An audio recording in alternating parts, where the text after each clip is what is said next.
Hey everybody, I am back. I had some water. My water bottle just made a weird noise. Let's ignore that. My boyfriend has stopped snoring and he is snuggled up with the cat and still asleep. They are both still asleep. So all things are good and I am ready to get back to it. So, we had just explained the tiles and royalties back. It's important for me to give that background info because the floors of the dungeon were paved in those orange and red gem tiles. Someone with an orange gem tile wouldn't be able to walk in there easily because stepping on a red gem tile would drain them.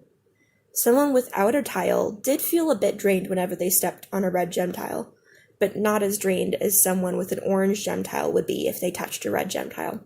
And I'm sorry that that's going to be a little bit of a tongue twister. You're going to hear the words gem tile a lot. An orange gem touching a red gem would have been especially bad for someone with an orange gem tile. They would probably knock them out or worse. The Queen Pilot knew about the tiles and assumed the princess had an orange gem tile until the princess messed up her landing at one point and slipped after hopping out of her mobile suit. She landed back first on red gem tiles. The Queen Pilot noticed and was scared about what would happen to the princess, but the princess got up completely fine. The princess said she was fine and changed the subject. The Queen Pilot figured out right away that the princess couldn't have an orange gem tile if she was fine after hitting her gem on a red gem. But she loved the princess so much that she didn't really care which tile she had. She was already pretty close to yandere mode by that point, actually. Every point of the dungeon had these orange and red gem tiles on the floor. I started to suspect that the tradition of implanting tiles into the backs of royalty might have something to do with this dungeon. I hypothesized that the red gem tiles were given to those who would explore this dungeon. There was probably more to it, since this was the only other place either tile appeared, but I hoped to find more clues before I jumped to any conclusions. The soldier's condition had stabilized, and he had found his own small two-person ship soon after we activated the third Guardian mech. Yeah, I skipped over the second and third. We found more, we found a ship, there was stuff, skipped some stuff because this was already too long. The princess decided to go with him on a scouting mission around the front of the dungeon. Her mobile suit was big, and not the best for scout work. The ship the soldier found was about the size of a mostly enclosed golf cart, with storage in the back, where the two back seats would be in a golf cart.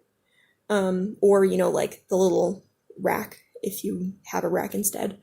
As they neared the entrance, I felt that the princess's uncle set bounty hunters who were approaching in a ship. I felt that was Scan just sent out senses at all times and noticed that this weird thing was happening. So paid attention, saw bounty hunters. Things continued. I notified the princess, who looked and spotted the bounty hunter's ship. She told the soldier when she saw it. They took stock of what weapons they had in the ship. Just a small handheld EMP gun. Which, cool, EMP gun. They might be able to stop the enemy ship's engines with it if they got close enough. She asked the soldier how good he was at piloting. He said he'd better be great. They were about to find out if he was. I put my protection around the ship as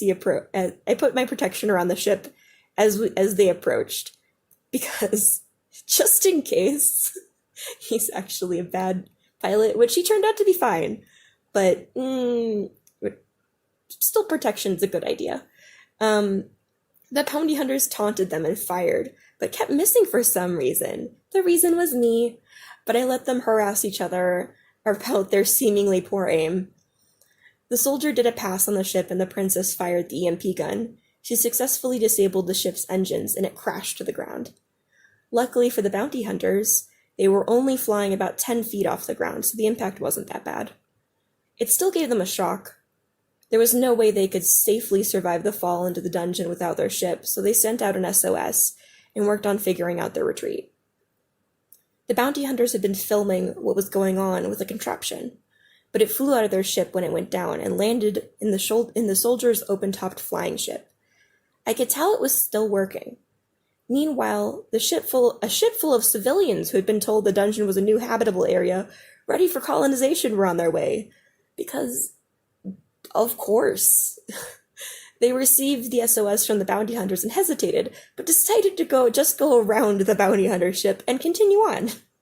I notified the princess, who kept an eye out for their approach. The princess and soldier discussed their situation together and voiced their shock when they spotted the civilian ship and realized that her uncle was sending innocent people into the middle of his fight. I knew their discussion was caught on tape and wasn't going to look good for her uncle. My guess is, I'm taking a pause. My guess is, he had sent them, because the bounty hunters had the camera thing, they were probably going to be like, oh, whatever happens to these civilians is actually the princess's fault, and it was supposed to be, bad PR, but just, everything went wrong for him. Okay, continuing. The princess and I figured that her uncle was going to try to make the civilians out to be hostages, or something to paint the princess and her group in a negative light. The best move on her part would be to keep them from entering the dungeon and out of the fight as much as possible. The princess and soldier used the same strategy and disabled the civilian ship's engines. It also wasn't flying very high. It went down a ways away from the bounty hunter ship. The soldier was still injured and wasn't doing great after all that jostling around, but they couldn't get him to a doctor with her uncle's coup going on. Their best bet was the princess going as far with the dungeon's trials as she could and gaining allies from there. The soldier noticed the camera at one point and jokingly asked, "What if it's still working?" He picked it up and asked whoever was watching to please tell his family he loved them, since he wasn't sure he was going to make it out alive with the princess's king-murdering uncle after him. He and the princess discussed their situation while they flew back to base. I could feel people watching. I could feel that the people watching hadn't been told the full story and were surprised to hear the princess's side of things. They were suspicious at first, but the person in charge sent some people to investigate their claims. I decided to keep that information to myself. After they returned to base, the princess asked one of the guardian mechs if there was something that could heal the soldier in the dungeon. His wound had reopened, and it was clear he wasn't doing well. It nodded and led them through the dungeon to a huge stone door. It opened when the princess approached in her mobile suit. Inside was a huge hall, with mobile suits lining either side. They looked just like the one the princess and queen pilot were using. The princess and queen pilot noticed that some of the mobile suits there were ones thought to have gone missing over the ages, and that the empty slots exactly fit how many mobile suits were currently still in use. It wasn't many, just around 6. Most people used imitation mobile suits instead these days, since the technology to make the old mobile suits had been long lost to time, and they only had a few of the old ones left. The guardian mech led them through this hall and stopped at a door at the end. The door looked the same as the one that had been outside the hall. I felt that this one was more important, though, and hadn't been open for much longer than the door to the hall. The door opened as the princess and I approached it. I could tell from what I saw of the princess's mind that there was total darkness inside. But I didn't rely on sight like she did. It just felt like a large room to me. A large room with another slightly different mech. So that phrasing's probably not great. So from her perspective, when the door opened, total pitch darkness, she couldn't see anything. For me, when the door opened, it just looks like a room. It's got a mech in it. And I checked her perspective so I could see what it visually looked like to her, since I don't really use sight very much in dreams. Or if I do, I use somebody else's eyes, because it's easier. Well, not easier, just I like to get different perspectives. Oh, I also want to clarify that I didn't tell them.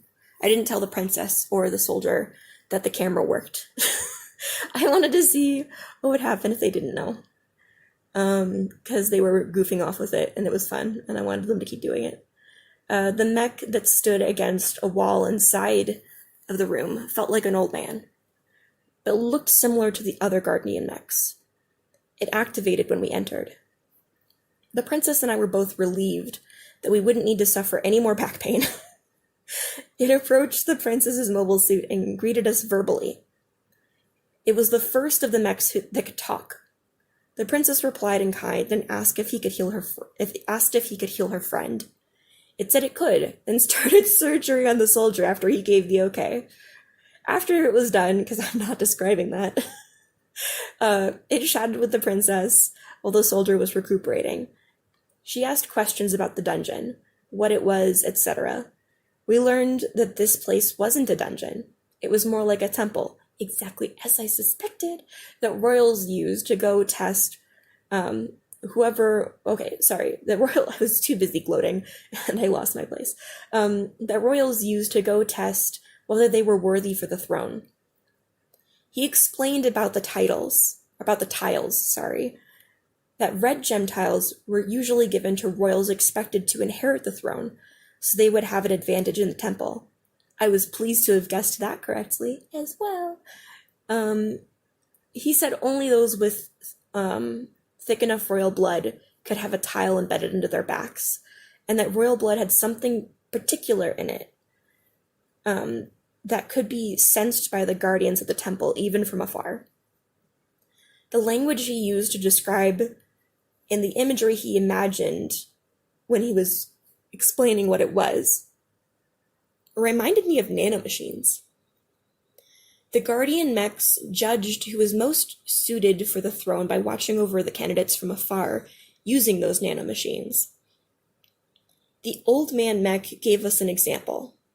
He said that there was a prince in the neighboring country who still had thick enough blood of the nobility of her country to be a contender, but that the old man mech approved of the princess more than that prince. He said the prince would be his second choice after her, and then suggested that they get married because he thought they would be compatible and that they would rule well together. So basically, a busybody old man. The princess decided to take that as a joke. The old man mech also said she was the first royal to make it this far, since the king who first made the temple had passed away. Even her great-great-grandfather had only been able to go as far as the mobile suit hall. She was the most qualified ruler they'd seen in centuries. She asked if her uncle was qualified. The mech said her uncle wasn't qualified at all. It wouldn't have been able to activate a single guardian. He pointed out that her uncle had earned the temple's wrath by killing a ruler they approved of, and trying to kill the rightful successor. That could be seen when the guardian mechs attacked his men. The old man mech said the temple would protect her and support her on her path to the throne. She asked why she heard this was a dungeon. He said that after a good king died in the past, his successor, a son or brother, knew they weren't worthy in the eyes of the temple, but wanted power. The temple was only known to the immediate royal family at that time, so the unworthy royal started spreading lies about it being a dungeon instead of a temple, so it wouldn't be revealed that he was unworthy to rule. With everyone who knew about the temple removed, he could succeed the throne without anyone to stop him, aka he assassinated people. It worked, and the temple was gradually forgotten about. The unworthy ruler had ranked it as one of the highest level dungeons. The lowest level dungeons were rarely cleared by anyone, so the unworthy ruler thought there was little threat of anyone ever reaching that one. He was right, until the princess arrived. All of this was on camera and recorded. I reached out and felt the people watching on the other end had confirmed to their satisfaction that the princess had been telling the truth. They were on her side. They were on her side now, sorry. They started sharing the video around, both the current feed and the footage recorded so far.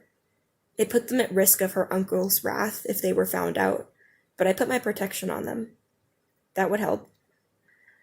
I felt that I was starting to wake up. Everyone was physically okay, and the princess had firepower from the temples and the momentum from the video. I thought they'd be fine. I reviewed my dreams until I woke up. And I've taken so long the sun has actually set.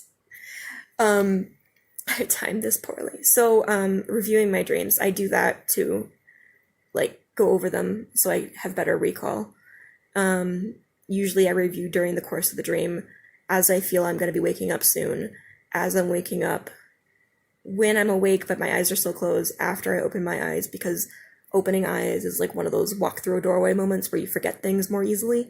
And then sit up, review, journal, or just journal, depending.